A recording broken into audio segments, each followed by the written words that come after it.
Hey everybody, Timothy here for Sharp 11 Music. What I want to do in this video is lay out the structure of the fretboard and most importantly take away any information overload and confusion so you know exactly what to practice and how in order to learn the neck.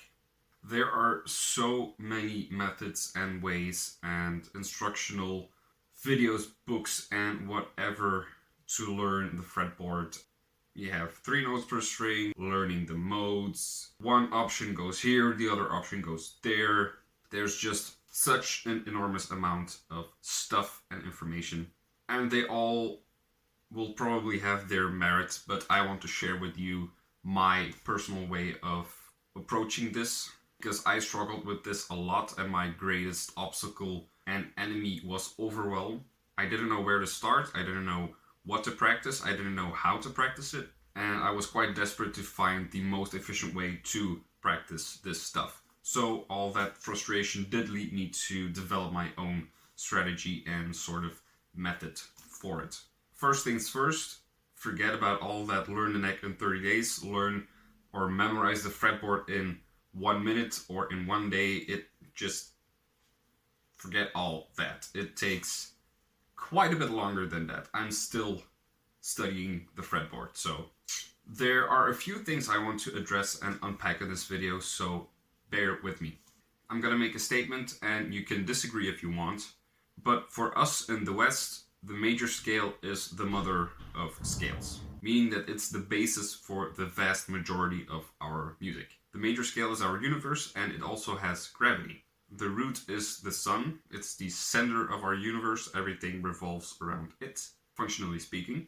Then, because of the overtones, the third and the fifth are the next most important notes or tones. They are our planets. And then the others, the 2, the 4, 6 and 7, they are the moons to our planets. I've said this before in the composition video, but I will reiterate. The 1, 3 and 5, so root, third and fifth, they are your stable notes.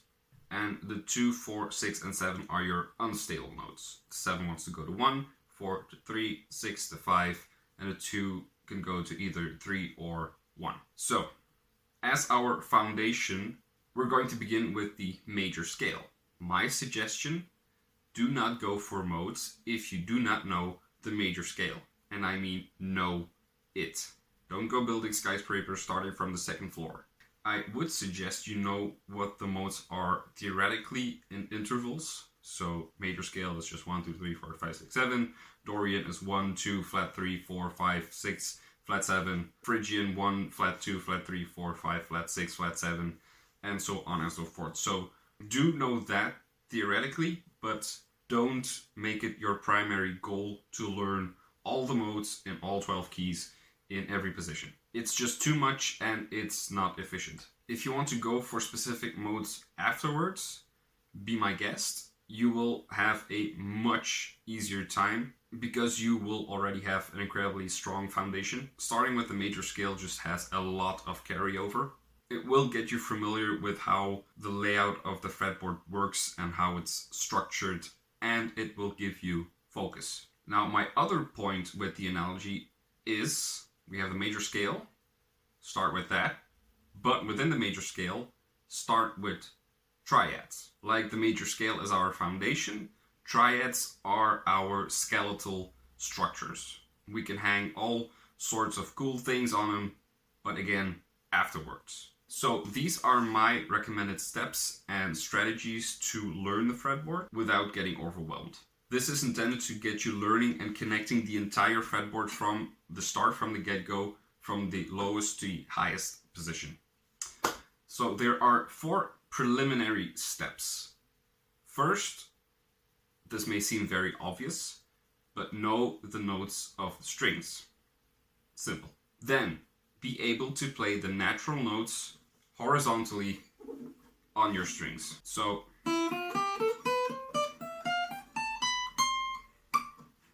as far as you can go for all the strings.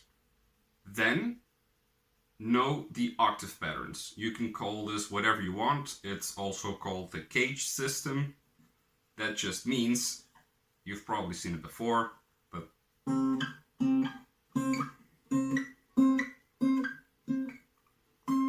These are not new concepts. This is not some revolutionary thing. I just want to give you like a specific map you can follow in a logical order that will build from one step to the next.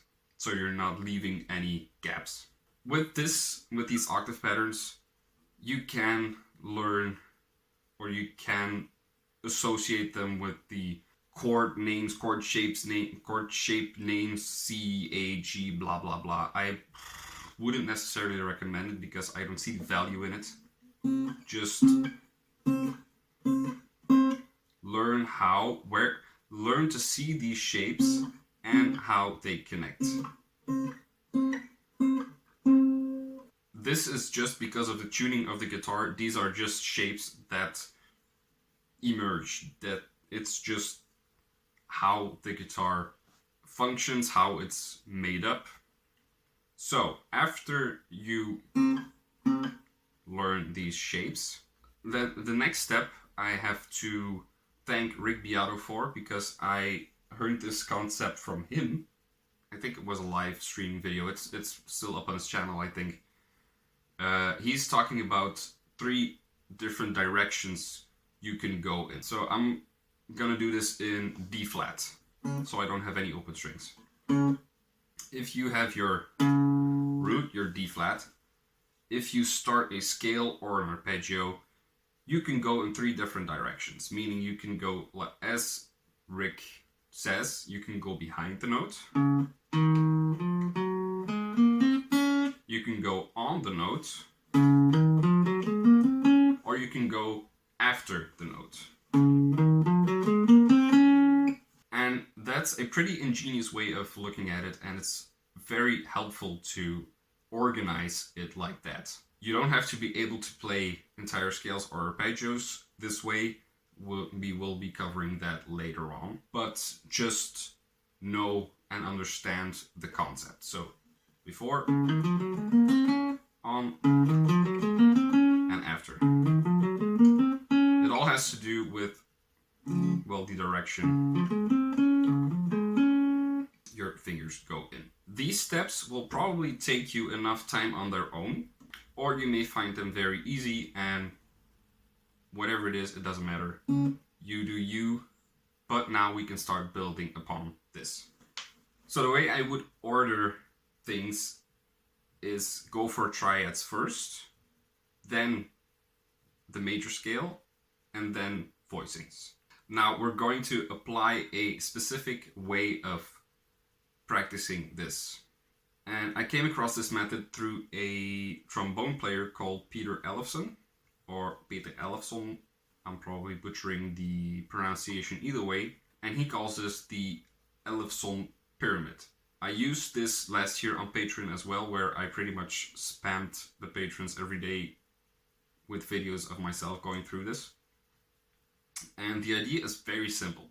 Start with one key, stick with that key for a week, and then every new week you add a new key.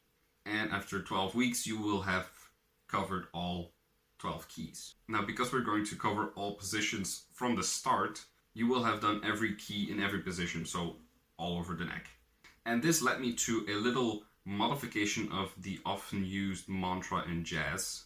You don't have to practice everything in every position, in every key, every day. It's so important not to burn yourself out. We're not racing to a finish line. This is an ongoing and everlasting process. By using this approach and using a common framework, so just major scales, triads, we're approaching the same material from many different angles. So we're creating a lot of connections, which is good. So here are some example exercises you can do. So I'm going to use D flat major, so I don't have any open strings, and I can use all the directions from the start. So first we have the octave patterns.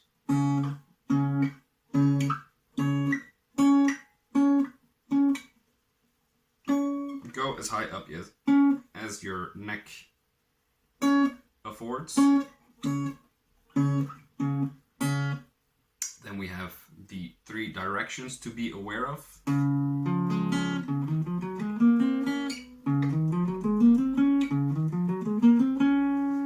come wherever you are.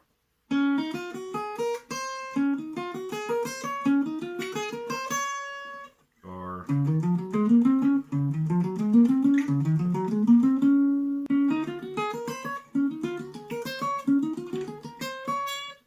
see? Then we can start with triads. And I like to start from the root, so whichever position or shape I'm in. I don't start from the lowest possible note. I want to start from those root notes. So I'm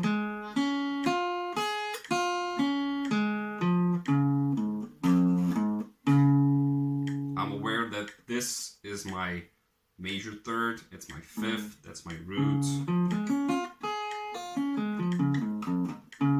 But I start and end on my root. So I went behind the note, now I'm going on the note.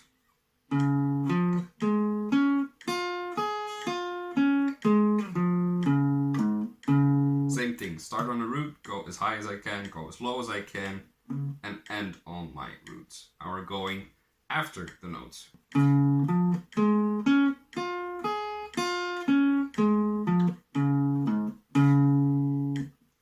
Now we have exhausted our options for this one. We have covered this octave pattern and this one. So now our next option is this. And we can start once again going behind the note.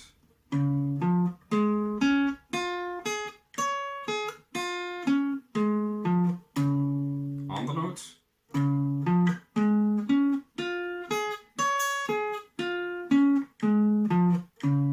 After the note.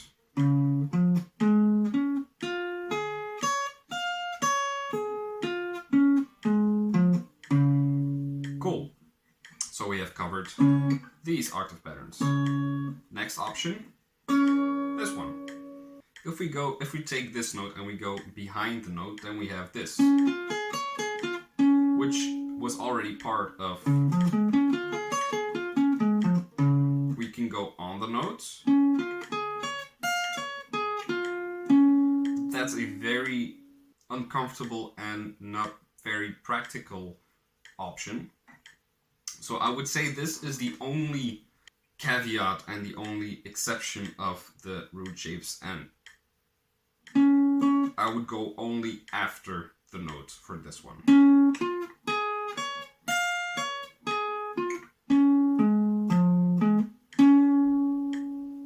This is also your first inversion if you go into spread triads.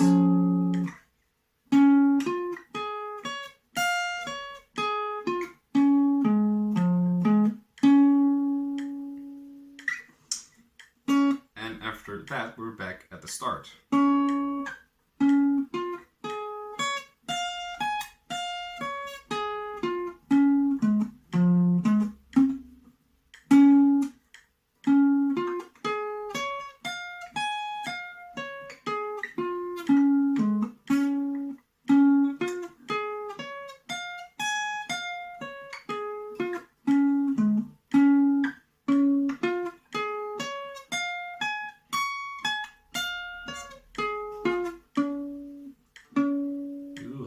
Do not stop when you come back around in your new octave. Keep going until you have no more neck left, because everyone always says it just repeats if after you've gone up the octave, but for your brain it's still a different thing to play up here or to play up here. It's not because you know the notes down here that you automatically know them up here. So keep going. Now that we know our triads, we can fill in the gaps and we can go for our scales.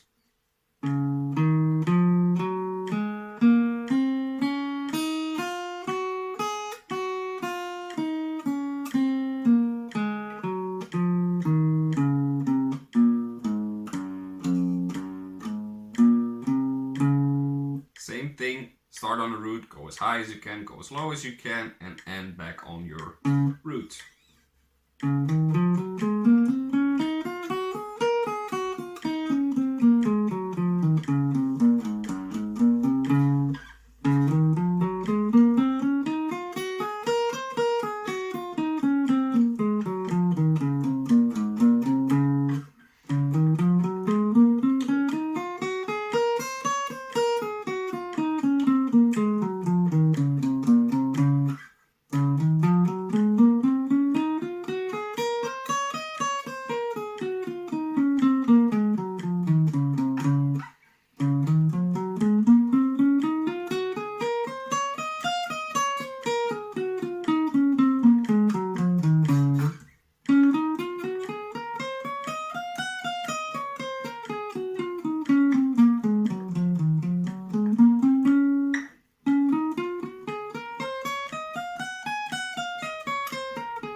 list and we have covered every option there is.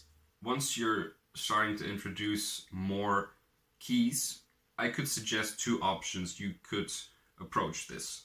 You either cycle through the keys in one position, or you cycle through the keys with one shape. So with one option, you're staying in one position, but your shapes are changing, and with the other one, your shape is going to stay the same, but your position is going to shift. Both are valid. Again, you don't have to do everything every day all at once. Next, we have multiple keys. So if you follow the pyramid thing, you will have a specific order of the keys, starting with the the less used scales actually, or keys first, like B, D flat, G flat, or F sharp. Those will come at the start, so you will be doing them the most. So let's take the first three keys of the pyramid, which are B, E, and G flat. Then you would have, if I stay in position, and I'm going to choose not to go for the open strings, so I'm going to start from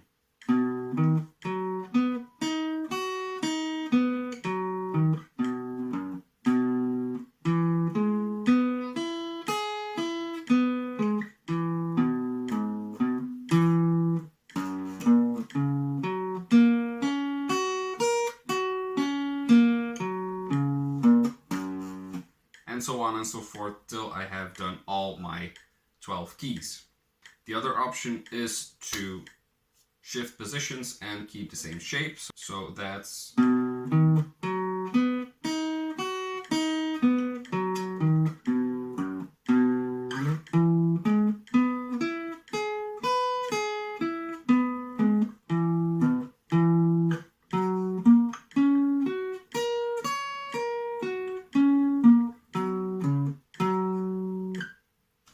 and it's the same thing for scales.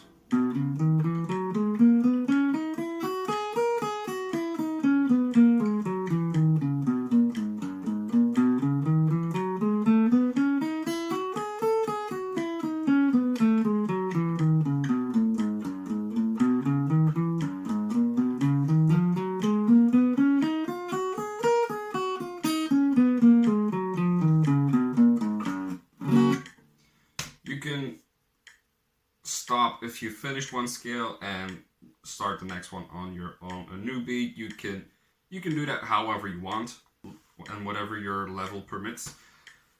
But that is the idea, that's the concept, and I think going through it like this will help you a lot. You can follow this pyramid scale thing. You can look it up on Google and you will find it. You can do it chromatically, you can do it in minor thirds, you can do it in the circle of fifth, the circle of fourth, whatever you want. Just take one key a week and add another one every week. If you're interested in this, I have put together an entire course for you to follow where all of this is laid out in better detail with a daily schedule you can follow. I also have extra exercises. I also talk about something which I call modular scales, which sounds fancier than it is. And here's an example of a schedule for a week. Some final suggestions. Don't stay in isolation for too long, which is pretty applicable for our current situation. But what I mean is try to connect all the positions across your neck as soon as possible and as much as possible. Because what I did for too long was stay in one position and only stay in that position, and I sort of had a fear of moving out because I would get lost and then I didn't know where the notes were and all of that good stuff. But if you start connecting the shapes from the start, you will develop that overview from the start. Always use a metronome. Always. Apply a specific rhythm to whatever you're practicing, be it triads or a scale. Focus on execution and accuracy, so your technique, the way you strike every note, the way you hold your pick, your alternate picking, up, down, or if you're going for economy picking, you can apply all of that while practicing this, so you're doing technique as well as fretboard study. And another option is to use different subdivisions. So you can play all of this in 8 notes, you can play this in triplets, 16th notes, quintuplets. You can mix subdivisions, whatever. You can really use this as your framework to practice many other different things. One last important thing to note, these are foundational exercises to learn your fretboard, but it's one facet of a multifaceted thing. This won't automatically make you a better improviser, but it will, however, make improvising easier, because you won't get lost on the fretboard. You know where the notes are, you know the functions of the chords, etc. Be aware of what the functions of the notes are. Like if you have, or know that this is your root, here's your 5, here's your major 7, stuff like that. Know that here's your 9.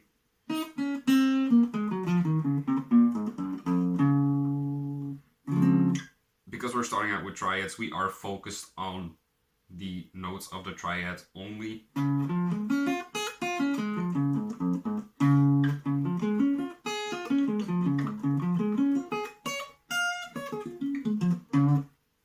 So you will, as a byproduct, know where the root, third, and fifth are. And then when you're going into scales, we're filling in the gaps with the 9, 11, 6, and 7.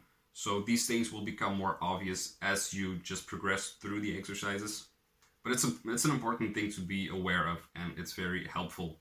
Also, when you're going for other modes, you can then just adjust the scale degrees you need to adjust. The 3 becomes a flat 3, the 5 becomes a sharp 5, whatever. But you will have laid that groundwork, so it will be much easier. That's why I said it has a lot of carryover. So to recap, know the notes of your strings, be able to play the natural notes horizontally on the strings, learn the octave patterns, know the different directions you can go in, start practicing your triads in this way all over the neck, go to the major scale, so you're filling in the notes. If you want, you can also start introducing voicings at this point. And most importantly, or maybe most helpfully, start with one key for a week and add a new one every week. Pretty straightforward, but I think it will help you a lot if you follow through with this. So I really hope this was helpful, that this gave you more of a focus and more clarity on how you can get started on this and how you can move through the jungle that is the fretboard. If you're interested, we also give Skype lessons, both Jorge and me. Just hit us up at info@edgeeffect.media. We can do transcribing, we can do instrument-specific lessons, we do whatever you want to do. So be sure to shoot us an email. If you have any questions or comments, just let me know and I will get back to you. Stay safe, stay healthy, and see you guys next time.